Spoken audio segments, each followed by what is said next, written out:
Next derivation is magnetic field due to a straight current carrying conductor. कोई straight current carrying conductor है, उसकी वजह से अगर हम किसी पर्टिकुलर डिस्टेंस पर चले जाएं, वैसे परपेंडिकुलर डिस्टेंस होती है, उस डिस्टेंस पर जाएं तो कितना फील्ड बनेगा उस पॉइंट के ऊपर, वो कैसे निकाला जा सकता है। मैग्नेटिक फील्ड की बात कर रहे हैं तो देखो कैसे।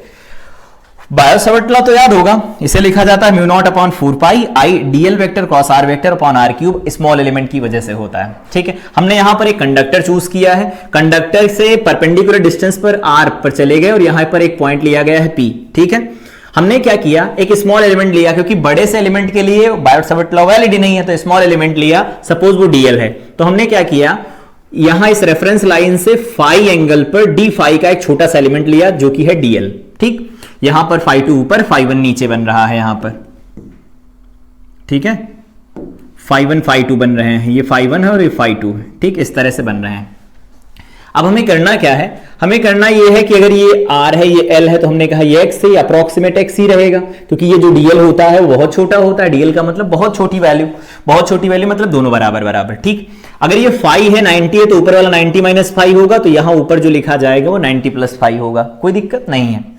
अब हमें करना क्या था, हमने एक छोटा सा फील्ड लिखा इस करंट एलिमेंट डीएल की वजह से, तो वो क्या लिखा जाएगा, म्यू नॉट डिवाइडेड बाय में 4 pi I DL sine theta. तो देखो डीएल और आर के बीच में जो एंगल बनेगा, तो डीएल तो ऊपर साइड की होगा करंट की डायरेक्शन में, आर इस साइड में होगा, तो दोनों के बीच का एंगल 90 प्लस फाई होगा, तो 90 प्लस फाई डिवाइडेड बाय में एक्स का स्क्वायर बन गया। ठीक है, ये डिस्टेंस एक्स थी। अब हमने क्या किया, यहां पर सॉल्व करना शुरू किया, तो dB mu naught upon 4 pi I DL sign 90 plus theta होगा कॉस थीटा, तो कॉस पाई डिवाइडेड बाय में एक्स स्क्वायर हो गया। अब हमें क्या करना है, अब यहां पर डीएल भी वेरिएबल है, फाई भी वेरिएबल है, इंटीग्रेट तो कर नहीं सकते, तो क्या करना होगा, एक सिंगल वेरिएबल में लेकर क्या ना होगा इसे। तो हमने क्या किया, यहां से इस ट्रायंगल में देखना, इस छोटे से ट्रायंगल में हमने कहा tan फाई, तो कहोगे perpendicular, that is l divided by में r। L डिस्टेंस पर डीएल विड्थ का एलिमेंट लिया था, तो ये बन जाएगा L डिवाइडेड बाय में R, तो L डिवाइडेड बाय में R लिखा, तो DL, तो L की वैल्यू हो जाएगी R tan phi. L is equal to क्या होगा, R tan फाई बनेगा। ठीक है, इसको डिफरेंशिएट कर दिया, तो DL is equal to R tan phi का हो जाएगा सेक स्क्वायर फाई और फाई का डी फाई। ठीक है, अब आगे क्या करना है, डीबी की बात करते हैं, तो डीबी इज इक्वल टू होगा म्यू नॉट डिवाइडेड बाय में 4 पाई आई, तो ठीक है, डीएल की जगह पर ये वैल्यू पुट कर दिया, कॉस फाई था कॉस फाई पुट कर दिया, एक्स स्क्वायर की जगह पर अगर लिखा जाए, तो देखो ये हाइपोटेनस है, ये परपेंडिकुलर है, ये बेस है, तो यहां से एक्स की वैल्यू क्या लिखी जाएगी, L square plus x square का स्क्वायर रूट पुट किया, स्क्वायर किया, रूट हट गया। ठीक है, यहां पर कॉस फाई है, अगेन देखो इसमें एल भी है, फाई भी है, तो L को हम यहां से एलिमिनेट करने वाले हैं, तो L की वैल्यू क्या लिख सकते हैं, इतनी वैल्यू लिख सकते हैं ना L की, तो वो यहां पर रख दी गई। तो यहां पर देखो म्यू नॉट अपॉन 4 पाई लिखा है, I लिखा है, ये वैल्यू लिखी, सारी वैल्यू लिखी, बस यहां पर बदला है, L की जगह पर रख दिया R tan फाई, तो R square tan square phi plus R square, R common ले लिया, एक R से एक R कैंसिल हो जाएगा, तो यहां से जैसे ही ऊपर एक R लिखा था, I R cos phi tan phi, यहां पर सेक स्क्वायर फाई भी था, यहां पर आर स्क्वायर जैसे कॉमन लिया बन जाएगा tan स्क्वायर फाई प्लस 1 और tan square theta plus 1 is equal to sec square theta,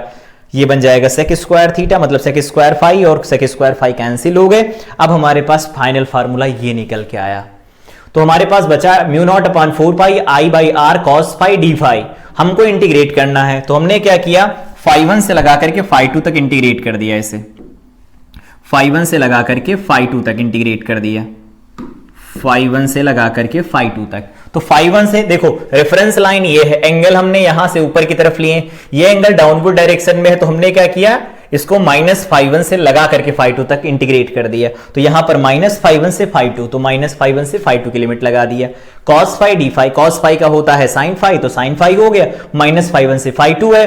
आगे जो चल रहा है वो एज इट इज है, यहां पर बन जाएगा sine phi 2 minus sine minus phi 1, sine minus बाहर फेंक देता है, तो ये हो जाएगा प्लस का, तो ठीक से लिखना चाहो तो साइन फाई 1 को पहले लिख लो, साइन फाई 2 को बाद में लिख लो, तो हमारे पास रिजल्ट बन जाएगा b is equal to mu naught divided by में 4 पाई आई डिवाइडेड बाय में r sine phi 1 plus sine phi 2 बनेगा। ठीक है, बहुत बढ़िया। इस पर कंडीशन पूछी जाती कि अगर यही इनफाइनाइट लेंथ का हो तो क्या होगा, तो इसी पर कंडीशन लगा लो। देखो अगर ये इनफाइनाइट लेंथ का होगा तो यहां पर अभी फाई 2 ये बन रहा है ना एंगल, मार्कर को देखना, फाई 2 ये एंगल बन रहा है, अगर इसकी लेंथ बहुत ज्यादा बढ़ने लगे तो इस रेफरेंस लाइन से बताओ ये जो बनने वाला एंगल होगा वो बढ़ने लगेगा बढ़ने लगेगा बढ़ने लगेगा।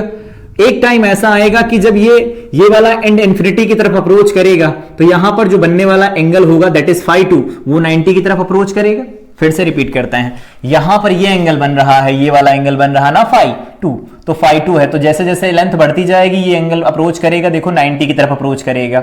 होगा ऐसा। सेम फाई 1 के साथ भी होगा, यहां पर ये वैल्यू है फाई 1, यहां से जो एंगल बन रहा, जैसे जैसे लेंथ बढ़ती जाएगी ये फाई 90 की तरफ अप्रोच करता रहेगा, तो फाई 1 और फाई 2 इंफिनिटी की तरफ अप्रोच करेंगे, या कह सकते हो इंफिनिटी की तरफ वैल्यू लेने वाले हैं। तो अगर 90 हुआ तो फाई 1 और फाई 2 को हम 90 कर देंगे इंफिनिटी के लिए, तो उस केस में क्या होगा, phi 1 is equal to phi 2 is equal to 90 sine 90 1 2 होगा, तो ये बन जाएगा 2, और यहां से 2 को कैंसिल करवाओगे, फार्मूला आएगा mu naught upon 2 pi I by R बनेगा। इजी फार्मूला है, ठीक है। एक और टर्म पूछा जाता, सेमी इनफाइनाइट होगा तो क्या होगा, तो सेमी इनफाइनाइट के लिए क्या करना, b is equal to mu naught upon 4 pi. Semi infinite का मतलब ये हुआ सिंपल ऐसा कि ये कोई वायर है, यहां से मान लो r डिस्टेंस पर चलेगा, यहां पर p पॉइंट है, इधर ये इंफिनिटी तक, लेकिन ये वाला एंड हमें पता है, ये वाला एंड पता है, इसका मतलब है यहां पर फाई 1 जो है वो 0 है, लेकिन फाई 2 इज इक्वल टू क्या है, 90 डिग्री है, इसको बोला जाता है सेमी इनफाइनाइट। और सेमी इनफाइनाइट होगा तो फाई 1 की वैल्यू 0 रखोगे तो साइन फाई 1 0 हो जाएगा, प्लस साइन फाई 2 की वैल्यू 90 रखोगे तो फार्मूला निकल के आएगा, ये पूरी वैल्यू बन गई 0 + 1 1, ये बन जाएगा mu naught upon 4 pi I by R, यहां पर बनेगा mu naught upon 4 pi I by R. तो इस तरह से याद रख सकते हैं, सेमी इनफाइनाइट पूछे तो भी बता देना, फाइनाइट पूछे तो भी बता देना, इनफाइनाइट पूछे तो भी बता सकते हैं। ये प्रॉपर डेरिवेशन होता है with the help of bio-Savart law. तो बायो-सैवर्ट लॉ से अगर हमें डेराइव करना होगा कि स्ट्रेट करंट कैरिंग कंडक्टर की वजह से फील्ड कैसे लिखा जाता है, तो इस फार्मूले से लिखा जाता है।